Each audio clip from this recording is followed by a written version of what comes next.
हर व्यक्ति शंकराचार्य नहीं हो सकता।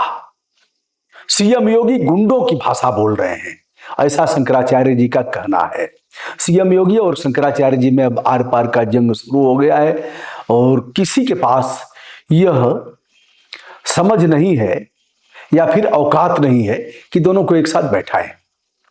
दोनों में बड़ा कौन है, अब सवाल यह भी हो गया है।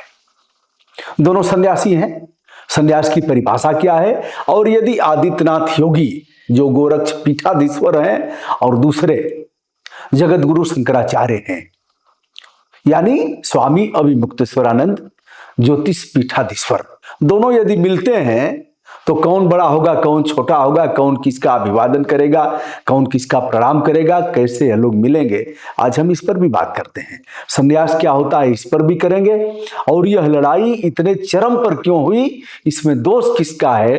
क्या अहंकार झुकने नहीं दे रहा है? यह लड़ाई आगे 2027 और 2029 में भी चलेगी। और इस लड़ाई में दुशासन और दुर्योधन किस तरह से मुस्कुराकर इस युद्ध को देख रहे हैं, उन्हें मजा आ रहा है। एक प्रांत जाने से कोई उनकी सेहत पर असर नहीं पड़ेगा, लेकिन सुई के नोक के बराबर भी जमीन वह नहीं देंगे तो महाभारत होगा।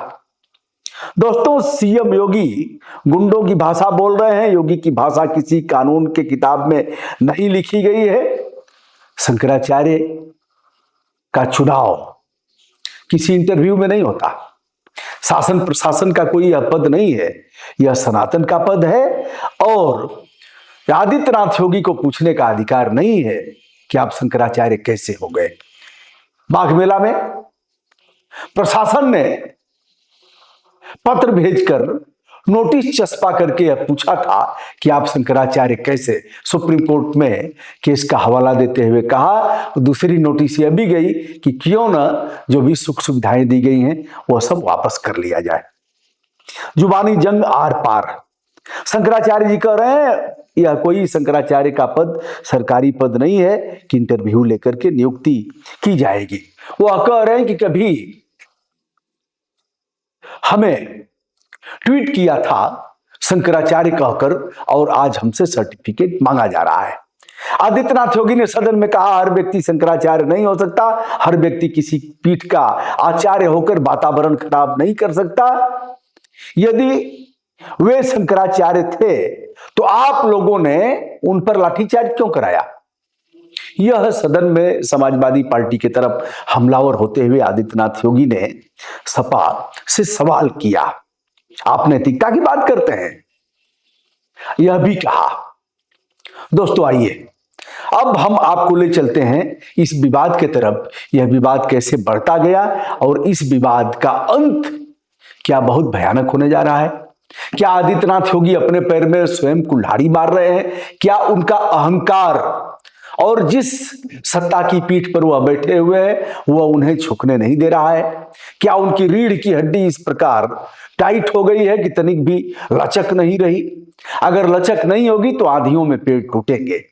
जिन पेड़ों ने झुकना सीख लिया, जिन पेड़ों ने आंधी और तूफान के साथ लटकना शुरू कर दिया, इधर से आया तो इधर हो गए, इधर से, वह पेड़ अधिक दिन तक रहेंगे। और जिन्होंने सामना किया कि चाहे जो हो जाए आओ, तो उनका टूटना और नुकसान होना स्वाभाविक है। फिर कह रहा हूं, इस मामले में दुशासन और दुर्योधन मुस्कुरा रहे हैं, क्रूर मुस्कान के साथ यूपी के हालात देख रहे हैं। वह तो चाहेंगे ही कि भीड़ा भीड़ी हो जाए। उन्हें अपने साम्राज्य की चिंता है, न कि आम लोगों की और उत्तर प्रदेश के वासियों की। यह बात पता नहीं प्रदेश के मुखिया समझ रहे हैं कि नहीं समझ रहे हैं।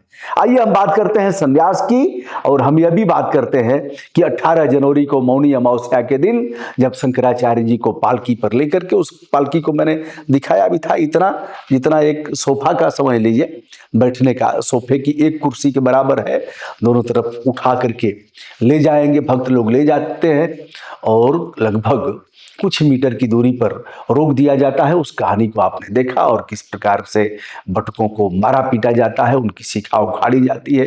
कुछ लोगों ने अपने घाव भी दिखाए थे और इसका सीधा सीधा आरोप आदित्यनाथ योगी की गवर्नमेंट पर जाता है। शंकराचार्य जी को बाहर ही छोड़ दिया जाता है, वह भीतर प्रवेश नहीं करते हैं और कहते हैं कि जब तक सरकार इसके लिए खेद प्रकाश नहीं करेगी, माफी नहीं मांगेगी, तब तक हम भीतर नहीं जाएंगे। वो आए और कहें कि हमसे चूक हुई है तो हम स्नान करेंगे। उम्मीद थी कि आदित्यनाथ योगी आएंगे या फिर टेलीफोनिक वार्ता करेंगे, लेकिन आदित्यनाथ योगी ने कोई वार्ता नहीं किया। केशवानंद जी महाराज कुछ उछलते कूदते रहे, लग रहा था कि केशवानंद जी यानी केशव प्रसाद मौर्य आएंगे, लेकिन आए नहीं। योगी का आदना सा मिनिस्टर भी नहीं गया और कोई अधिकारी भी उन्हें मनाने नहीं गया। अलबत्ता 2-2 नोटिस भेजी गई और उन नोटिस में शंकराचार्य होने पर सवाल खड़ा किया गया और एक नोटिस में यह कहा गया कि क्यों ना आपका आशियाना यानी सब कुछ आपका हटा दिया जाए और आपके ऊपर कार्रवाई किया जाए। शंकराचार्य जी ने अपना सारा प्रमाण था उसे भेजते हुए इन्होंने भी हमलावर मूड में जवाब दिया। आइए दोनों पीठों की स्थिति क्या है। शंकराचार्य जी के बारे में आप जानते हैं 4 पीठें हैं और आदि शंकराचार्य जी ने इन चारों पीठों की स्थापना किया था। सनातन का सबसे बड़ा अगर कोई सोपान है तो यह चारों पीठें हैं। जो भी हैं जगत गुरु हैं, आचार्य महामंडलेश्वर हैं, जो भी बड़ी बड़ी पीठें हैं, यह सर्वोच्च शिखर इन्हें माना जाता है। जहां तक संन्यास का सवाल है, संन्यास अर्थात सम्यक न्यास, सम्यक न्यास अर्थात सब कुछ परमात्मा को जहां समर्पित कर दिया जाता है वही संन्यास होता है। जहां अहंकार न हो, जहां लोभ न हो, जहां मोह न हो। नाथ कैसे नाथ काम क्रोध मद मोह लोभ सब नाथ नरक के पंथ, ऐसा कहा गया है। काम क्रोध मद लोभ मोह सब नाथ नरक के पंथ। काम क्रोध मोह लोभ अहंकार यह सब नरक के पंथ है। तो इसका जो त्याग करेगा वही सन्यासी कहा जाएगा। जहां तक दोनों के मिलने का सवाल है, मैंने एक आपको उत्सुकता भी होगी कि यदि आदित्यनाथ योगी और शंकराचार्य स्वामी अभिमुक्तेश्वरानंद एक साथ अगर मिलते हैं दोनों, तो फिर कौन झुकेगा, कौन अपने आसन से खड़ा होगा, कौन पहले बैठेगा, कौन बाद में बैठेगा, कौन किसका अभिवादन करेगा, यह भी एक बड़ा सवाल है, लोग जानना चाहेंगे। अब इसमें एक चीज है कि सबसे बड़ी पीठ तो शंकराचार्य जी की है। यद्यपि गोरक्ष पीठ की स्थापना हुई है गायों की रक्षा के लिए, गोरक्ष पीठ की स्थापना हुई है सनातन की रक्षा के लिए और इसकी स्थापना हुई है मानवता के कल्याण के लिए। गुरु गोरखनाथ जी से कबीर का, गुरु गोरखनाथ जी को निमंत्रण देने के लिए भीम गए थे। आप कभी जाएंगे गोरक्ष पीठ में, वहां तो वह देखेंगे भीम की एक सोई हुई प्रतिमा वहां है।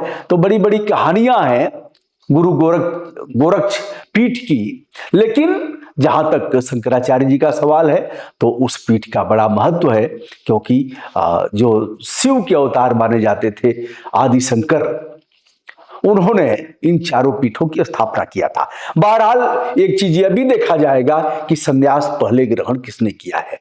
संन्यास का मतलब वो अपना परिवार उसका नहीं रहेगा और एक दूसरे का अभिवादन दोनों करेंगे। एक शब्द आता है नमः नारायण, नमः नारायण अर्थात आपके भीतर बैठे हुए उस परम पिता परमेश्वर को हम प्रणाम करते हैं।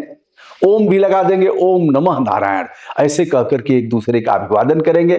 तो इस तरह से दोनों, उम्र में कौन बड़ा है यह भी देखा जाएगा, संन्यास पहले किसने लिया है यह भी देखा जाएगा। दोनों खड़े होकर के एक दूसरे का अभिवादन करेंगे। ऐसा ही है मोटा मोटा जैसा कि हमने जाना है इनके बीच रह करके। और तो लेकिन शंकराचार्य जी की पीठ गोरक्ष पीठ से बड़ी है अगर सनातन की मर्यादा और इसके आधार पर देखा जाए तो।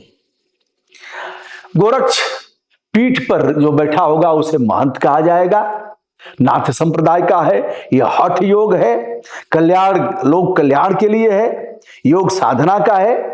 सनातन और गाय की रक्षा के लिए इस पीठ की स्थापना की गई है। गायों के सवाल पर शंकराचार्य जी ने मोर्चा खोला है, क्योंकि गायें लगातार कट रही हैं। पूरे देश से जितने गायों का कटना होता है, गोमांस जाता है विदेश में, उसका सर्वाधिक हिस्सा उत्तर प्रदेश में ही है। इसे लेकर के शंकराचार्य जी लगातार, अगर करपात्री जी महाराज के बाद कोई संत इस तरह से आक्रामक रुख अपना करके गायों को बचाने के लिए, गायों को राष्ट्रमाता घोषित करने के लिए यदि संघर्ष कर रहा है आर पार का, तो वह है स्वामी अभिमुक्तेश्वरानंद। और सन्यासी के रूप में उत्तर प्रदेश के मुख्यमंत्री के पद पर आसीन आदित्यनाथ योगी की दोनों जिम्मेदारियां हैं। गाय को बचाने के लिए जिस वस्त्र को पहना है उस वस्त्र की संहिता भी है, उस पीठ की भी मान्यता है कि हम बचाएंगे, जान दे करके भी बचाएंगे, गायों की रक्षा करेंगे। लेकिन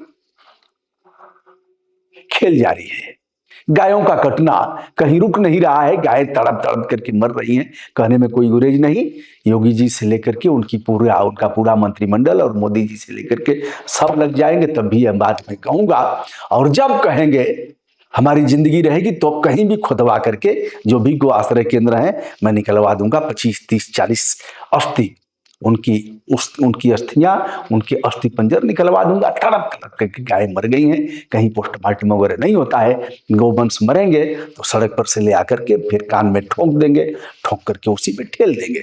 यह स्थिति है फिलहाल। यह युद्ध रुकने का नाम नहीं ले रहा है, दोनों लोगों में से कोई झुकने के लिए तैयार नहीं है। मोहन भागवत से लेकर के और किसी को सब बड़बड़ बोलेंगे, कोई एक तो बैठाता दोनों को बैठा देता, बैठा करके दोनों अपने अपने रास्ते पर हो जाते, दोनों मिलकर के गायों की रक्षा करते, दोनों मिलकर के सनातन की रक्षा करते। आदित्यनाथ योगी और शंकराचार्य जी मिलकर के मानवता की रक्षा के लिए हाथ उठा करके कहते, निश्चरहीन करहु मही भुज उठाए पनकिन, सब ही मुनिन के आश्रम जाय जाय सिख दिन। ऐसा करते, दोनों कहते अब एक भी गाय नहीं कटेगी। शंकराचार्य जी, मैं आपको आश्वस्त करना चाहता हूं, एक भी गोवंश के गर्दन पर छुरी नहीं चलेगी। यह कहते आदित्यनाथ योगी, और शंकराचार्य जी कहते जाइए आप राजपाट संभालिए, और कहीं चूक होगी तो हम आपको बताएंगे। आदित्यनाथ योगी शंकराचार्य जी से कहते, महाराज जब भी कोई दिक्कत हो आप हमें जरूर बताएं, और आप हमें समझाएं भी। आवश्यकता पड़ने पर मैं जिस पीठ पर हूं, यानी मुख्यमंत्री के रूप में आसीन हूं, हमें टोका टाकी करने का अधिकार है, आपको डांटने का भी अधिकार है कि मुख्यमंत्री जी यह काम ठीक नहीं हो रहा है। लेकिन अहंकार जो चलने नहीं देगा, सन्यासी की परिभाषा का घोर उल्लंघन हो रहा है अगर इस दिशा में देखा जाए। अब आप बताइएगा दोनों में कितना प्रतिशत कौन उल्लंघन कर रहा है, इसे बताइएगा। शंकराचार्य जी का कहना है उन पटकों की चोटियां उखाड़ उखाड़ करके मारा गया, हवलात में पीटा गया, पुलिस अभिरक्षा में उन बटुकों के साथ दुर्व्यवहार किया गया, और यह सब कुछ आदित्यनाथ योगी के इशारे पर हुआ है। फिलहाल दुशासन और दुर्योधन क्रूर मुस्कान के साथ इस पूरे मामले को देख रहे हैं। वह चाहते हैं कि यह आग और भी जले, भभक जाए, प्रदेश का कि ऐसी की तैसी हो जाए। उनको तो अपनी रोटी सेकनी है। जितनी आग तेजी से पल्लवित होगी, जितनी तेजी से उसकी लपटें निकलेंगी, उसी में वो राजनीति की रोटी सेकेंगे। दोस्तों, मैं हूं ब्रजभूषण दुबे, संपूर्ण विनम्रता के साथ हमारा प्रणाम स्वीकार करें।